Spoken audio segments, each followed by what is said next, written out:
Hello and welcome back to another update where we cover the latest developments in the Israeli-Palestinian war.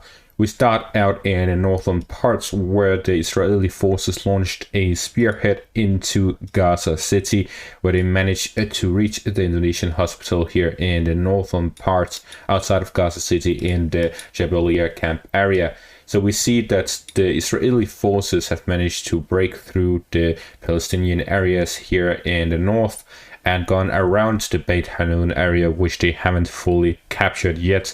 Fighting continues in the urban outskirts of the city area. So we see that the Palestinian forces still have some locations here in the northern parts, as well as in the Beit Hanun and Asbet Beit Hanun areas, where we see that the Israeli forces are facing off against those Palestinian forces. But they bypassed all of that straight to the Indonesian hospital, which is the start of the Jabalia area. So the Jabalia area here in the north of Gaza City, we have two parts of it. We have the northern part and then we have the central part. The northern part is here by the Indonesian hospital and other parts of the urban area, where we see that a large concentration of Hamas bases are located according to the Israeli forces. So they claim that the main headquarters for Hamas in northern Gaza Strip is the Jabalia refugee camp area. So with this, we see that the Israeli forces are storming this area from the northern direction. With that, they are now facing off against the Hamas forces in the Jabalia area from the northeast, the northwest, and the western parts, as well as in the southern parts of the area through Gaza City.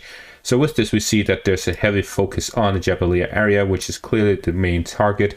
Despite them not entering them, that is due to the fact that we are seeing them heavily focusing on the Gaza City area. The reason for this is that we are seeing that with the Hamas forces focusing their forces in Jabalia means that the other areas are less concentrated with the forces. We see how the Israeli forces have not managed to capture Beit Hanun yet have managed to capture half of Gaza City in the western area. So with that, we see that the Israeli forces are focusing where the Hamas fighters are not located to get rid of all the urban areas that they can spread into. If the Israeli forces take control over the whole Gaza City, then they would separate Hamas forces from areas that they can spread out into in the urban areas. So with that, they'll have less areas to fight in. At the same time, we also see that there is some pressure here by the Gaza City. There's yet to be reported that they have closed this area right here, but it's likely going to happen very soon if it hasn't already happened, with no reports of it.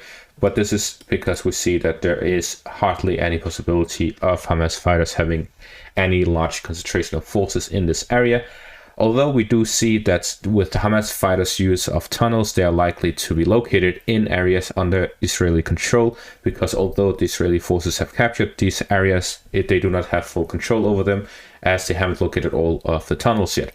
The tunnels are located bit by bit with the Israeli infantry, and we have this video from the Israeli forces, soldiers specifically, where we see them moving through the urban area here in Gaza City. We see them grouping together, walking around the urban area, taking positions and aiming down their sights, entering buildings at daytime and at nighttime, trying to clear all of these buildings from whatever could be inside of them, whether it be civilians evacuating them or Hamas fighters fighting them. And then we see them accompanied by tanks as well. So we have the armored push ahead of the Israeli soldiers, and then we have the armored convoy escorting the Israeli soldiers. So that is how the fighting is taking place from the Israeli perspective, with them storming important positions to reach the areas where they find the Hamas fighters to be concentrated, trying to gain control over the areas where there isn't a large concentration to try and rid the Hamas fighters of urban areas they can spread into, and then trying to grind down the Hamas fighters in that process. We then have this footage from Hamas, where we see first off this video here, where we see the Hamas fighters blowing up two areas with innovative explosive devices, allowing them to bombard Israeli positions ahead of their advances. They know where they're going to be fighting at based on their prior advances. Then they plant these explosions in areas that are hard to detect, like in the forest areas within the city area. And then when the Israeli forces are detected in that zone, they blow them up with these large explosions. We then move on to this other video released by Hamas fighters, where we see 4 RPG shots where they are locating Israeli tanks and vehicles, and then they're lining up their shots from their different locations, trying to hit the armored vehicles. So the first one is this tank getting hit by the Hamas fighter. Then we have this, what looks like either one of those armored bulldozers or one of the tanks with what is called commonly in the internet, in the Russo-Ukrainian war, cope cages to defend against drones. We then see the second video, which shows a Hamas fighter was inside an apartment building shooting at an Israeli tank outside it. This is connected with the previous video where they are shooting at whether it is a tank or a armored bulldozer. Then we have yet another video which shows a Hamas fighter within a large field, likely just exited a tunnel, and then he shoots at an Israeli tank far away and then runs back.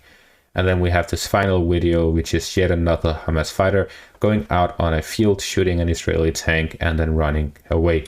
We then move on to the topic of the upcoming ceasefire, which in short is 4 days, where there's the hostage exchange of 50 civilians taken by the Palestinian forces in exchange for 150 civilians taken by the Israeli forces on the West Bank and other Palestinians held without charge, and an additional 10 Israeli hostages for every additional day of ceasefire. So there's a possibility of extension until a limit of about 9 days, where 100 Israelis are exchanged in exchange for 300 Palestinians in Israeli prisons. If you want to know more about that, then I have a video on that. But on topic, we see that this is only going to be a temporary ceasefire and is unlikely to be extended beyond at most those 9 days. And after that, we have to look at what happens next. And from that, we have these 2 tweets. The first one is by Emmanuel Fabia, who is a Times of Israel military correspondent. And he writes, "The IDF has no plans to allow Palestinians to move back to northern Gaza when the military expands its ground offensive into the southern part of the Strip. It instead plans to direct the civilian population to areas away from the expected ground offensive in southern Gaza in order to reduce civilian casualties. The population may move around in southern Gaza, but not northwards." And then if we take a look at that, the IDF has declared the small Al-Mawasi area on the southern coast of Gaza as a safe zone. We have this second one by Evan Hill, who is an open source and visual forensic investigations for the Washington Post. He puts that on a map, and as we can see, Al-Mawasi area is this tiny section here in the southern Gaza, which is definitely not big enough for 2.3 million people. As we see here, this is the top tweet. For 2.3 million people, how? Because there's no way that people who lived in this whole area can fit into this small area. It will at the very least be very chaotic in this scenario that civilians go to that area as a humanitarian zone, because it is very small and there will be a lot of people there, and there would be a lack of food, medicine, and so on. This is why the ceasefire is very important, to allow more healthcare, medicine, food, water, and so on to be allowed inside the Gaza Strip for them to survive. And that is all for this update. Thank you all for watching and have a great day.